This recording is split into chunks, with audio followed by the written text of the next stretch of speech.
welcome to another episode of The Platform. The great thing about making the show is introducing people to some incredible stories around the world. And Jeff Hilliard is that. I'm not sure best how to describe Jeff. I met him on a trip over to LA through my friend Jackie, and he does stand-up comedy and makes videos, music videos, and also some acting. Konnichiwa, Yoshi. Arigato. Hey man, I like what you did with the place. Right? Don Johnson gets bitch slapped by Benihana. That's what I said he was going for. Yeah, he nailed that. Right in the bottom. All right. Oh yeah, let me get you set up, okay?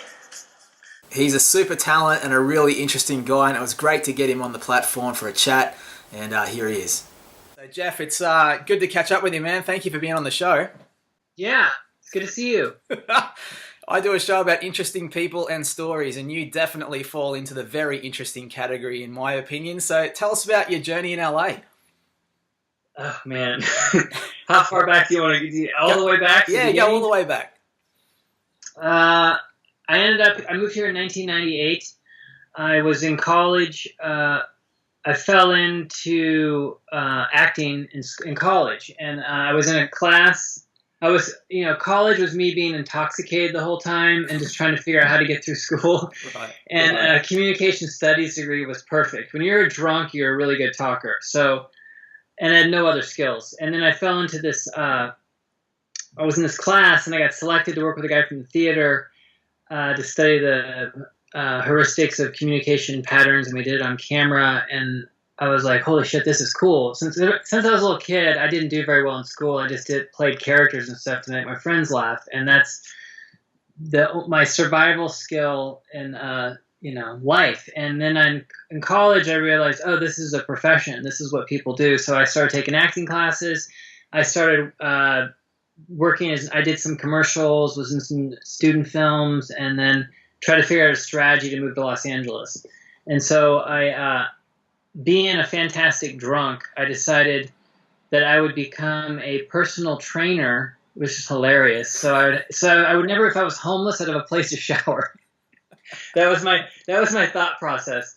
And I wanted to move out here to be a character actor, play pathetic, odd, weird characters in movies. And then part of that was just living a life of a pathetic, odd, weird character in real life, so I could really help.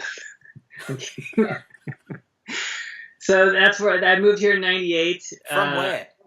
From Kansas City. I moved there my senior year of high school, and then if you graduate from high school in Kansas, you automatically get admitted to the university. So I was able to get into the University of Kansas, and after 6.5 years, I graduated, which is. I thought college is like 4 years.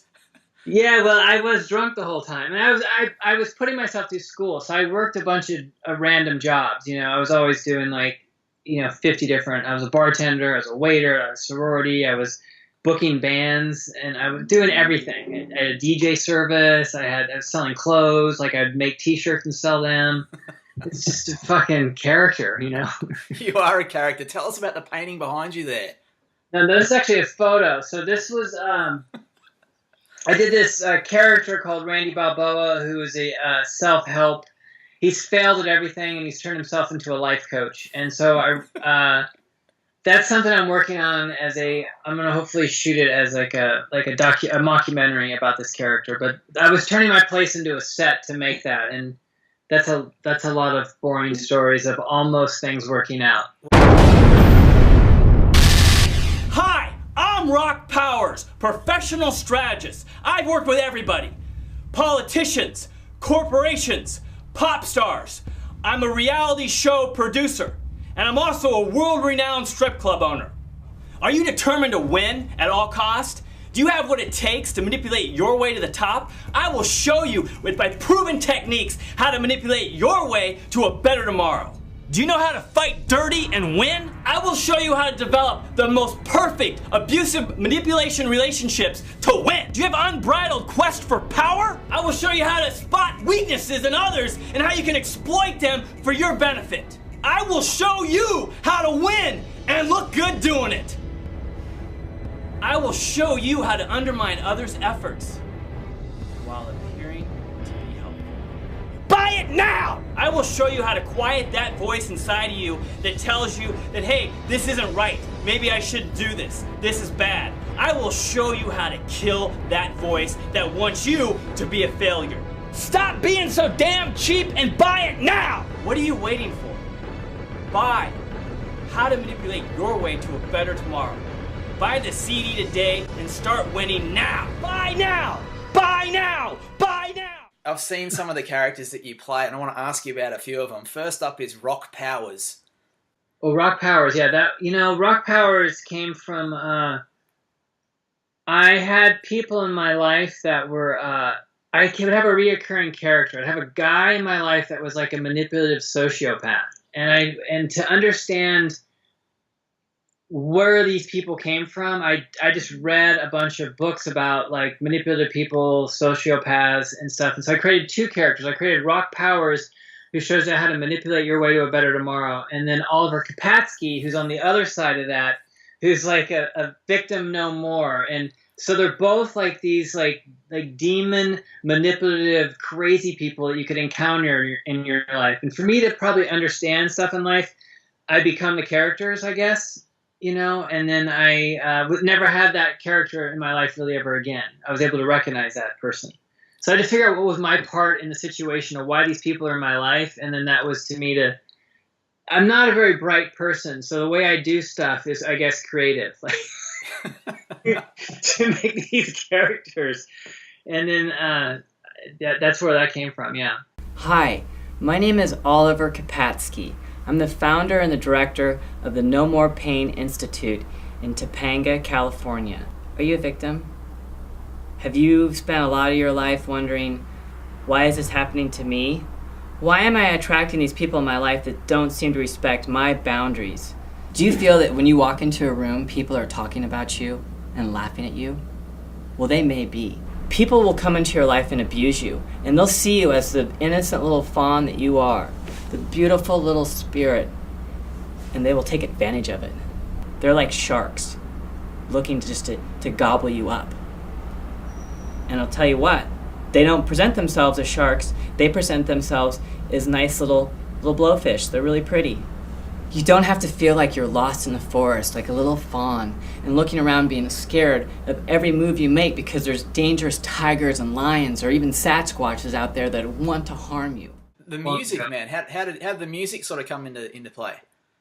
Okay, so when I was a kid, I either wanted to be in Van Halen or on Saturday Night Live when I was really young. And I lived in a really small town in western Kansas, so neither one of those was even a possibility. So I was always fascinated with humor and music.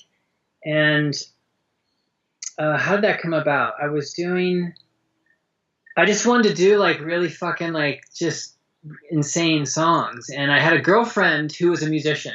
And then we recorded a song together, and it was like, and it never finished, but that was how I met the dude who did my first song, which I did was called The Pussy Pounder.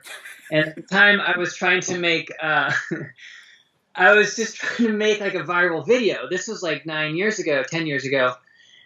And I did Second City. I went through their conservatory, and it's like a couple year-long program. You audition to get in. It was the first that they did here in Los Angeles. And if people don't know what Second City is, it's sketch comedy.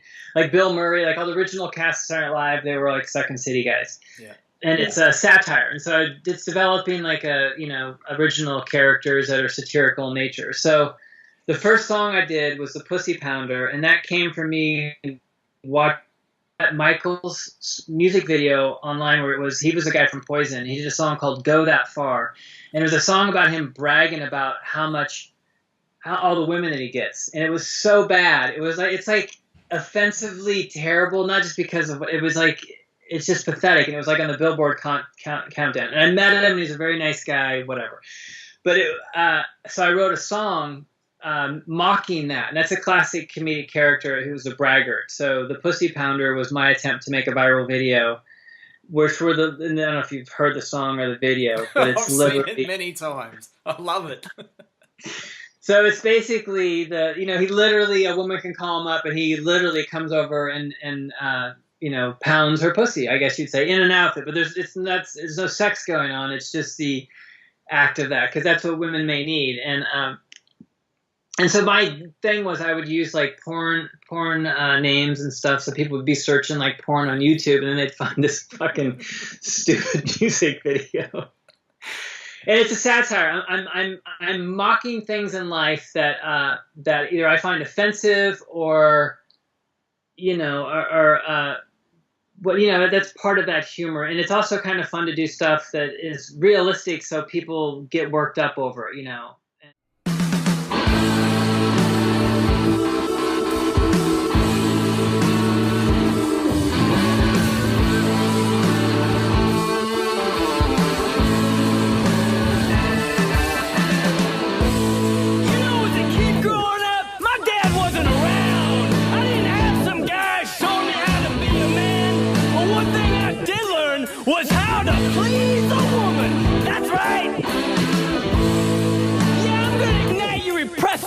Of desire, raking the coals of hell, lighting your box on fire. You know why? 'Cause baby, I'm the pussy pounder. Setting that whisker biscuit on fire, pounding your forbidden fruit of desire, tenderizing your beef curtains tonight.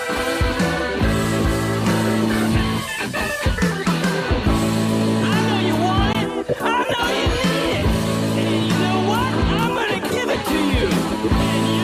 And you, hell, I'm gonna give it to all you women out there. Yeah, I'm gonna get it.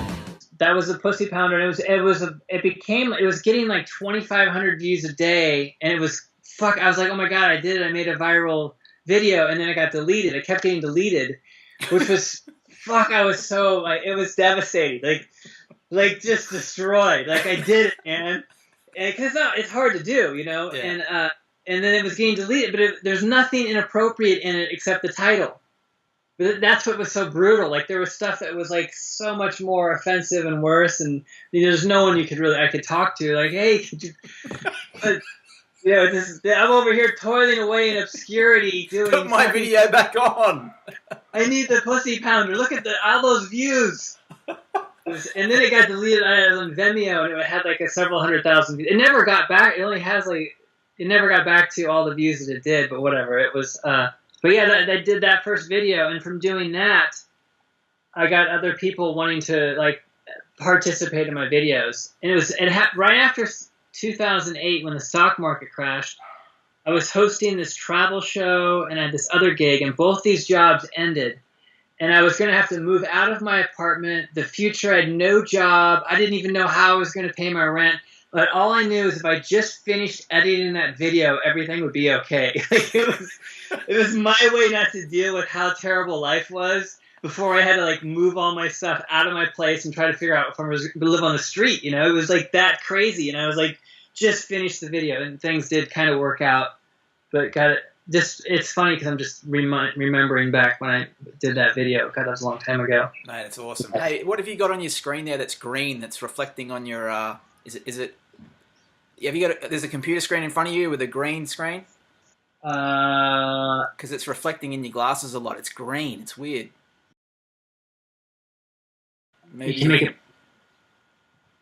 Oh, I just took a picture. I have no idea how to use anything. So it's on the screen. Jeff just took a snapshot. I directed all these videos. I've done all this stuff, and I'm speak still like a 70-year-old man. Like, you just sent me the picture you took. That's funny. I changed up the whole shot now. I moved the screen. That's all right. There's no rules in this show. Hey, listen, one of the other great videos that you have is, I still can't get my head around this one, but it's the song for Good Life. Can you tell us about how that came to be? Okay, so the Good Life, they did the song with Twiggy from Marilyn Manson, and we were friends. And how it came about, several things. We met, we were friends, and people tried to get us together to work together. From an old girlfriend to a tattoo artist, we're like, you two guys should work together because we have a similar sense of humor. And we were hanging out one day, and we just kind of, I don't remember if it was him or me, we came up with the hook, The Good Life. We were making fun of, it was a photograph. There's a photograph that these guys that do like bum fights or something, where it's like a homeless guy is getting a blowjob from some other guy in a vehicle, and it's so, dude, I'm a fan of a picture that you're like, how the fuck did this happen? Like, I'm just a fan of that. Like, it doesn't, and we would send each other like crazy images and pictures from the internet, and we thought the picture was so funny. And like, how did this happen? So I wanted to do a song from that character's point of view, from the homeless guy. So that it was from an image. And so then I remember one Christmas morning years ago. Things happen in life when you have like an image that sticks with you. And it was really early in the morning on Christmas. No cars in Los Angeles was exciting. It was like this 77 Cadillac, like this old Cadillac, this red Cadillac pulled around the corner. And then this homeless black guy was strutting by like he owned the streets, man. He was like, and I'll never forget that dude, because he had nothing, but he was strutting like he fucking owned the world. And it was so beautiful as that Cadillac went around. So that image always stuck to me of being like a homeless guy with so much swagger, and like his life is the good life. He's got no fucking rules. So, so that's kind of the genesis. And then we came up with the hook, and then I would do all my songs. I'd try to when I learned out what a hook was, which is kind of funny, then I try to build a song around that. And then I'd figure out what the character was. So then that's how that song came about. Was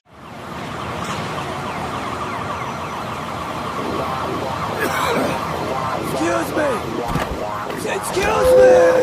You got a cigarette? Hey, you help a guy out with some spare change. Anything will do, man. Oh, God bless. Can I just get your change? I missed the bus. I got this shit right down. I'm not an animal! Moving like a steak knife. This is the good life. Dancing in the moonlight. I wanna be inside of you. We got plenty to do till the 1:45, and I know you wanna ride my Cadillac. Don't give me no flack, I'll put you flat on your back. Moving like a steak knife. That's right. This is a good life. Dancing in the moonlight.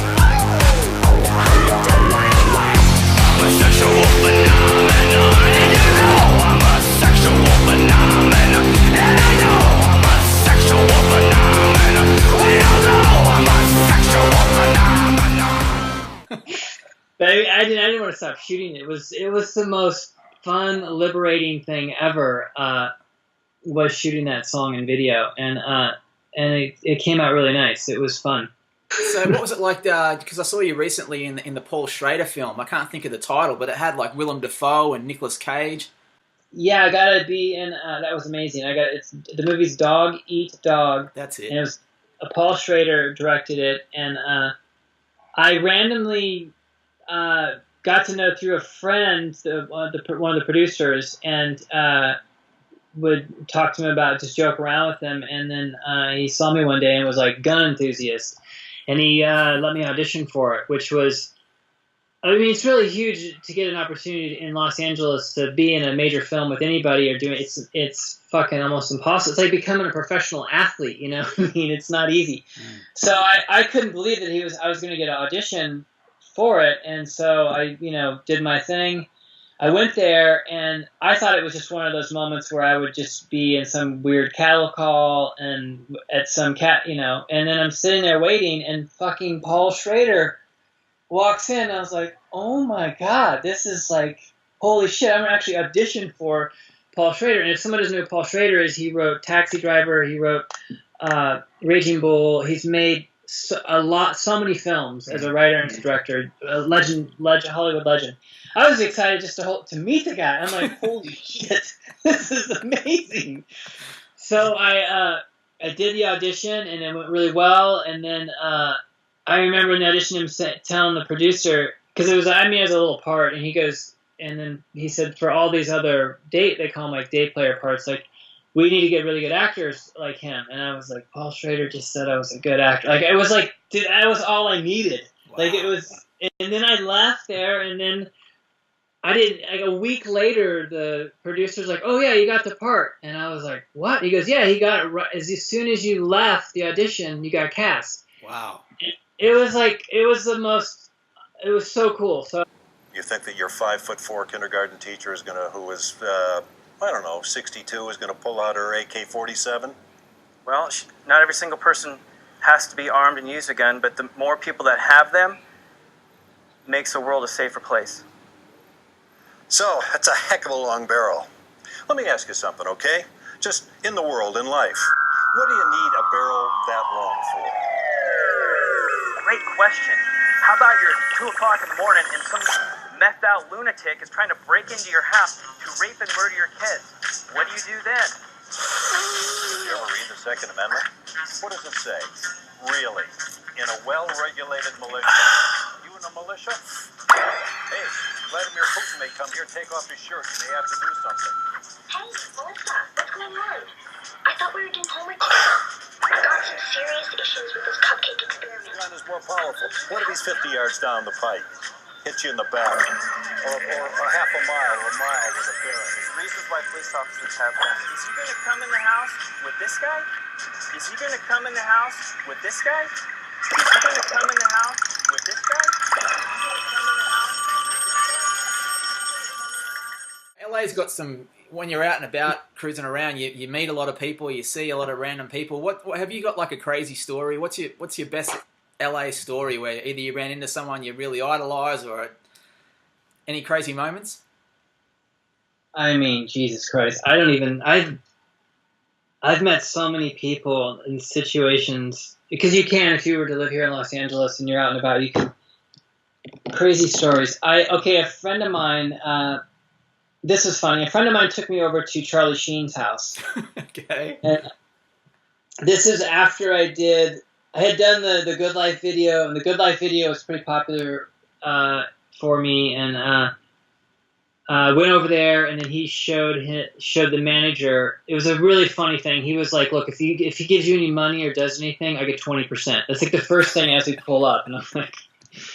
Which in Hollywood, when someone does that situation, it means nothing's going to come out of it. Like, even if the person was handing you over, it's not going to work out. You're now brought into this weird situation. Yeah.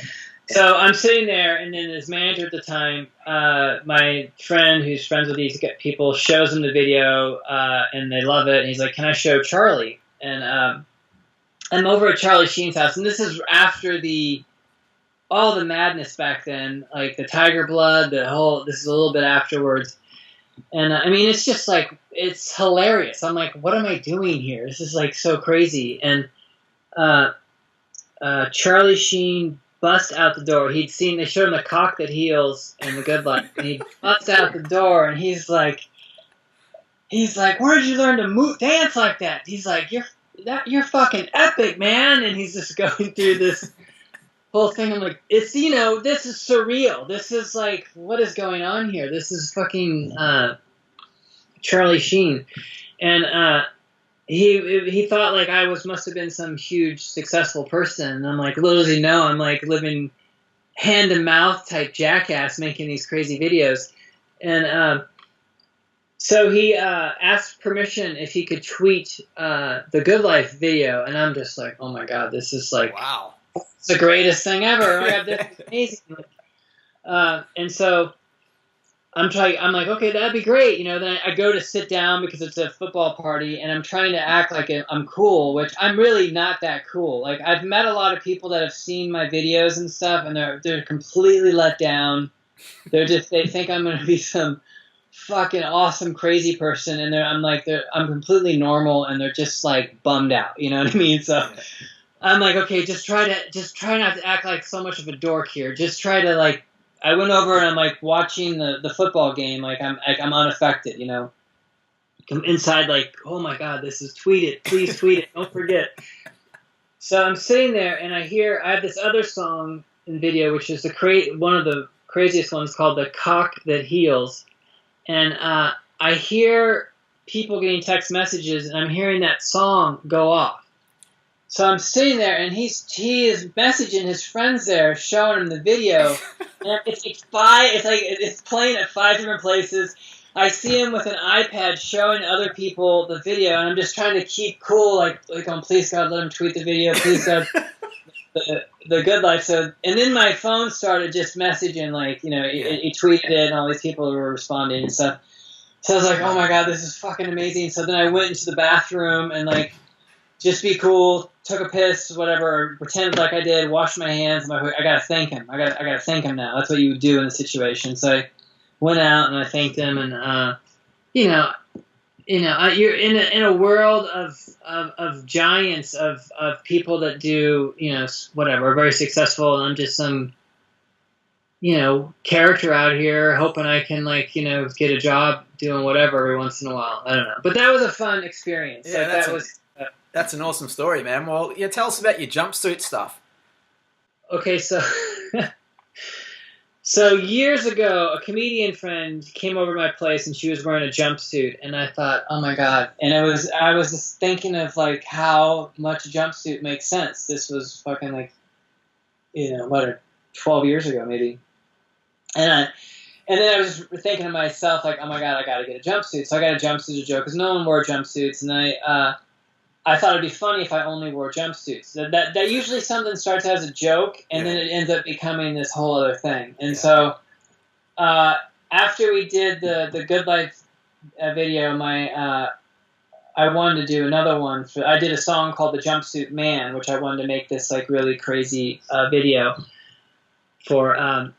And my cinematographer was like, dude, you need to make a commercial. If you do a spec commercial, you could get hired to direct commercials and all this sort of stuff. So I was like, instead of doing like a spec commercial for someone who doesn't know, is like if you're doing like a fake Budweiser commercial or a campaign, and you might get representation as a director. So instead of doing that, I decided, well, wouldn't it be funny if I was a jumpsuit designer?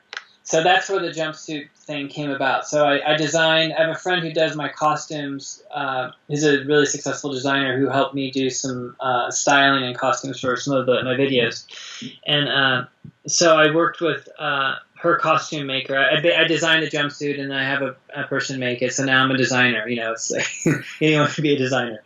So then I made 12 jumpsuits and did like 4 commercials, and then that's where that came about. And I had people from all around the world, like, not a ton of, but people wanting to buy the jumpsuits, which I'm like, I don't know how to fill orders and do stuff that a normal person, how to do the sizes. I mean, for a moment I thought about, and then I ran into a friend on Sunset who was like, what if I give you $100,000?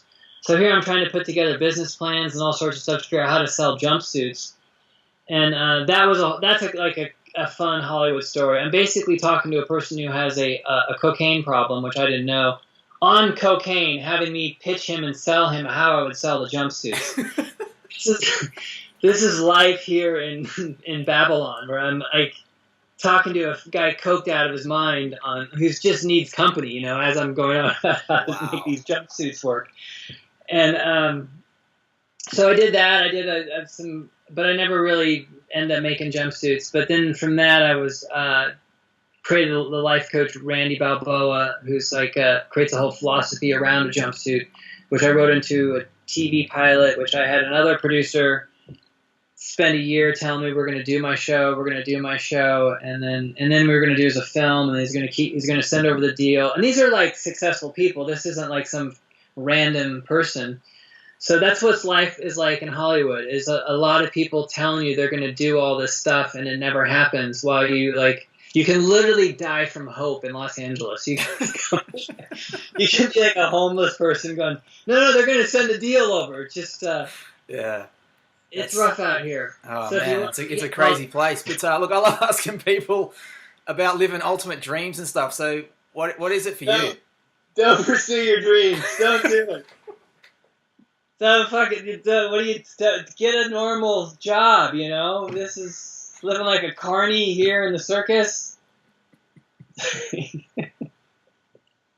Oh, hey man, great to catch up with you. It's awesome to have you on the show. And how do people find you, man? Tell us about your website and everything.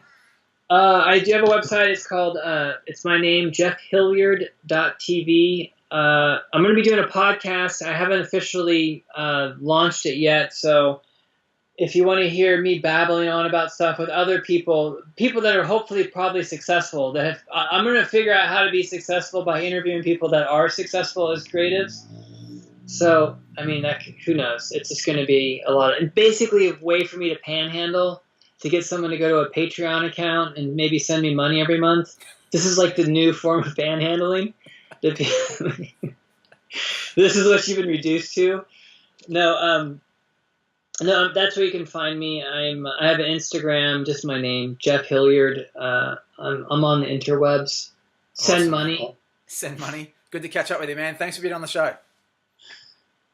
Thank you. It's good seeing you. Likewise. Hopefully you can edit out all the bad, stupid stuff I said. So there you go. Super random and super fun. Thanks for watching, and we'll see you next time on the platform.